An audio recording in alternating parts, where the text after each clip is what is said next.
तो ये कहानी एक ओल्ड मैन मैनर को दिखाते हुए शुरू होती है। वो बहुत ज्यादा उदास था क्योंकि उसके ग्रैंडसन की मौत हो गई थी। अपने ग्रैंडसन के मरने का तो उसे दुख था ही, साथ ही साथ उसे अपने बेटे की भी फिक्र थी। वो एक माँ थी, उसने कैसे इतना बड़ा गम सहा होगा। वो उससे मिलने के लिए उसके पास भी जाता है, लेकिन एना उसके साथ अपनी फीलिंग शेयर नहीं करती। वो ऐसा बिहेव करती है जैसे कुछ हुआ ही ना हो। अपने डैड के लिए नाश्ता बनाकर एना काम पर निकल जाती है। उसके होटल में भी सब लोग उसका दुख शेयर करना चाहते थे, लेकिन वो यहाँ पर भी किसी से कोई बात नहीं करती और इनके साथ भी बिल्कुल ऐसा ही बिहेव करती है कि जैसे कुछ हुआ ही ना हो, वो बिल्कुल ठीक हो। सीन कट होकर हमें एक ओल्ड लेडी को दिखाया जाता है जिसकी वाइफ मर चुकी है। उसकी परमिशन के साथ उसकी वाइफ को अब दफनाने के लिए ले जाया जाता है और अब अपनी वाइफ के मर जाने के बाद ये बिल्कुल अकेली रह चुकी थी। इसके बाद हम एक फैमिली से मिलते हैं जिसमें हस्बैंड का नाम डेविड और उसकी वाइफ एवा थी। उनके 2 बच्चे भी थे। ये एक हैप्पी फैमिली थी जो अपना हर दुख, अपनी हर खुशी एक साथ सेलिब्रेट करते थे। आज डेविड के बेटे का बर्थडे था और इन लोगों ने प्लान किया था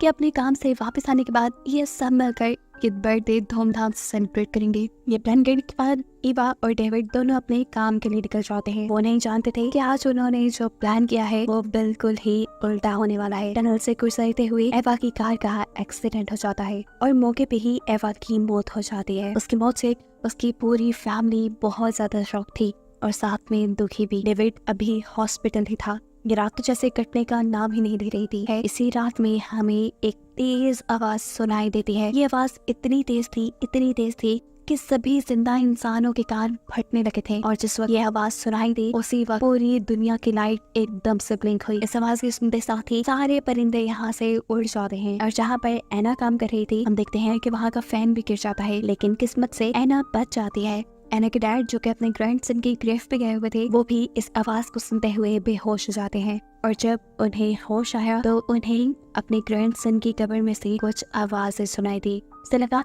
कि उसका ग्रैंडसन जिंदा है। जिस चेक करने के लिए वो अपने ग्रैंडसन की कब्र खोद देता है। उसका ग्रैंडसन जिंदा है कि नहीं ये तो हमें नहीं दिखाया जाता, पर मैनर यानी इस ओल्ड मैन का हैरान परेशान चेहरा दिखाया जाता है। सीन कट होकर अब हमें उस बुढ़ी औरत को दिखाया जाता है जिसकी वाइफ अभी एक दिन पहले ही मरी है। अपनी वाइफ के बगैर वो बिल्कुल अकेली रह चुकी थी। वो उसकी याद में रो रही थी। अचानक उसे भी अपने घर के बाहर एक आवाज सुनाई देती है और जब वो चेक करने जाती है तो ये देखकर वो हैरान रह गई कि घर के बाहर और कोई नहीं बल्कि उसकी वाइफ ही थी। उसे अपनी आंखों पे यकीन नहीं आया, इसीलिए वो अपनी वाइफ को गले लगा लेती है। सीन कट होकर हमें हॉस्पिटल का सीन दिखाया जाता है जहाँ डेविड अभी अपनी वाइफ की मौत पे रो रहा था। एकदम से उसे फील हुआ जैसे एवा ने अपना हाथ हिलाया। ये देखकर वो बुरी तरह शॉक हुआ और उसने जाकर डॉक्टर्स को बुलाया। डॉक्टर्स के चेक करने पे उन्हें मालूम हुआ कि एवा जिंदा हो गई है, लेकिन उसकी हार्ट बीट बहुत कम है। इस चीज से वो शॉक रह चुका था।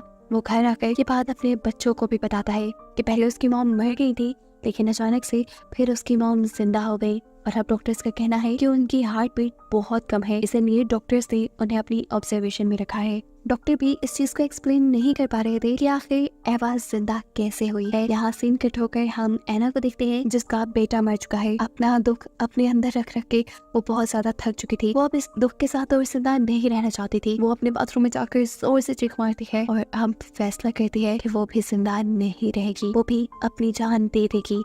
ये सोचते हुए वो एक प्लास्टिक रैप से अपना मुंह रैप कर लेते हैं। इससे पहले कि वो मर जाती ठीक टाइम पर यहाँ उसके डैड आकर उसके मुंह से ये रैप उतारकर उसे बचा लेते हैं। असल में उसके डैड उसके बेटे को कब्र से निकाल लाए थे जो कि जिंदा था और वो यही बात अपनी बेटी को बताने आए थे। वो अपनी बेटी का हाथ पकड़कर उसे उसके बेटे के रूम में ले जाते हैं जहाँ वो भी अपने बेटे को जिंदा देखकर बहुत ही ज्यादा खुश थी। ये जितने भी मरे हुए लोग जिंदा हुए थे ये लोग काफी अजीब थे दिखने में भी और हरकतों में भी। एवा जो कार एक्सीडेंट के बाद जिंदा हुई थी, जिस हालत में कार एक्सीडेंट के बाद वो मरी थी उसी हालत में वो जिंदा हुई थी। वो बूढ़ी औरत जो जिंदा हुई थी क्योंकि वो एक दिन पहले मरी थी इसीलिए उसकी बॉडी ज्यादा खराब नहीं थी सिवाय उसकी आंखों के, जबकि एना का बेटा वो तो काफी दिन पहले मरा था इसीलिए उसका जिस्म काफी ज्यादा सड़ चुका था। उसके जिस्म से स्मेल भी आ रही थी। उसके ग्रैंडपा जब उसे घर लेकर आए तो उन्होंने उसे नहलाया भी, लेकिन ये स्मेल आना बंद नहीं हुई। एना अपने डैड से कहती है हमें इसे हॉस्पिटल लेकर जाना चाहिए, इसकी हालत ठीक नहीं, लेकिन उसके डैड मना कर देते हैं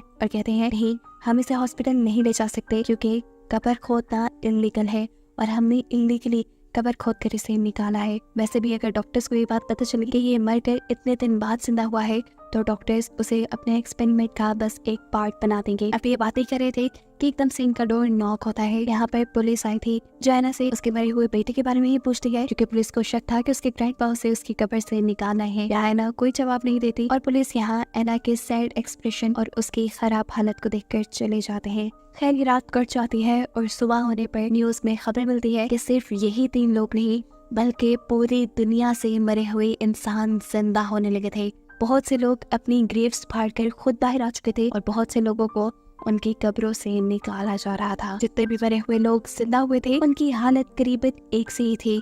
इन लोगों के अंदर ना तो कोई इमोशंस नजर आ रहे थे, ना ही ये लोग बोल रहे थे और सुन रहे थे। इवन के ये लोग तो कुछ खा भी नहीं रहे थे। इन लोगों का जिंदा होना जरूर कल वाली आवाज से जुड़ा है जो कल शाम सब लोगों को सुनाई दी। यहाँ पुलिस को भी ये बात पता चल गई थी कि एना के बेटे को उसके ग्रैंडपा ने निकाला है। इसीलिए वो अपने डैड से कहती है, डैड जब तक सिचुएशन ठीक नहीं हो जाती हमें आइलैंड पे चले जाना चाहिए। वहाँ पर उनका एक छोटा सा घर था जहाँ वो छुट्टियां मनाने जाया करते थे। ये लोग अब उस बच्चे को लेकर आइलैंड पे चले जाते हैं, जबकि सीन कट होकर हमें उन 2 बूढ़ी औरतों को दिखाया जाता है जिनमें से एक जिंदा होकर आई थी। उसकी वाइफ जब उसे खाना खिलाने की कोशिश करती है तो ये औरत खाना खाने के बजाय उस पर ही हमला कर देती है। ये चीज उस औरत को अजीब लगी और वो ये भी जान गई कि सामने बैठी हुई औरत उसकी वाइफ नहीं है, लेकिन वो फिर भी उसे छोड़ती नहीं बल्कि उसके साथ वक्त गुजारती है। यहाँ एना भी अपने बेटे के सामने उसकी फेवरेट रिमोट कार लेकर आती है जिसे ये लोग उसके सामने चलाते हैं, तो उसका बेटा तब भी कोई एक्सप्रेशन नहीं देता, ना हंसता है ना एक्साइटेड होता है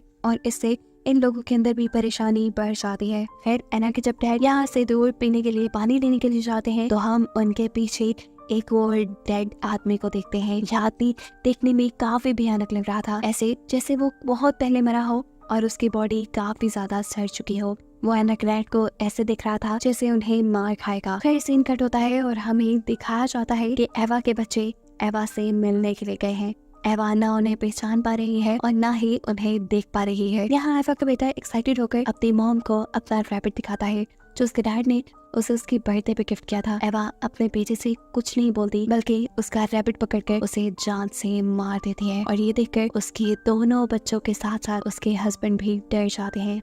एवा की बेटी अब ये बात समझ चुकी थी कि ये औरत जो उनके सामने बैठे हैं ये उनकी मॉम तो बिल्कुल नहीं है। सीन कट होकर हमें आइलैंड पे दिखाया जाता है कि अब एना को भी वो डेड इंसान नजर आने लगा था जो उसके डैड के पीछे हमने देखा था। एना उससे बुरी तरह डर गई और उसने अपने खिड़की दरवाजे सब बंद कर लिए। जैसे ही एना के डैड वापस आए तो एना ने उसे डेड मैन के बारे में बताया। एना के डैड कहते हैं, रुको फिक्र न करो, मैं पूछ कर आता हूँ उसे। एना अपने डैड को रोकती रह जाती है कि प्लीज आप बाहर न जाए, लेकिन एना के डैड उसकी एक बात नहीं सुनते और बाहर जाते ही वो डेड आदमी एना के डैड के ऊपर हमला करके उन्हें बुरे तरीके से मार देता है। ये खौफनाक मंजर एना को इतना डरा देता है कि एना का 1 सेकंड रुकना भी यहाँ मुश्किल हो गया था। वो अपने बेटे को गोद में लिए यहाँ से बोट में भाग जाती है। पानी गहरा था जिसकी वजह से उस डेड इंसान ने उसका पीछा नहीं किया। सीन कट होकर हमें उन ओल्ड लेडीज को दिखाया जाता है जहाँ डेड ओल्ड लेडी अपनी जिंदा वाइफ को मार चुकी है। साफ मतलब था कि ये जितने भी लोग जिंदा हुए थे ये लोग इंसानों को मार रहे थे। इसके पीछे क्या मकसद था ये खुलकर सामने नहीं आया। शायद ये डेड लोग ज़ॉम्बीज़ बन गए थे। कहानी के आखिरी सीन में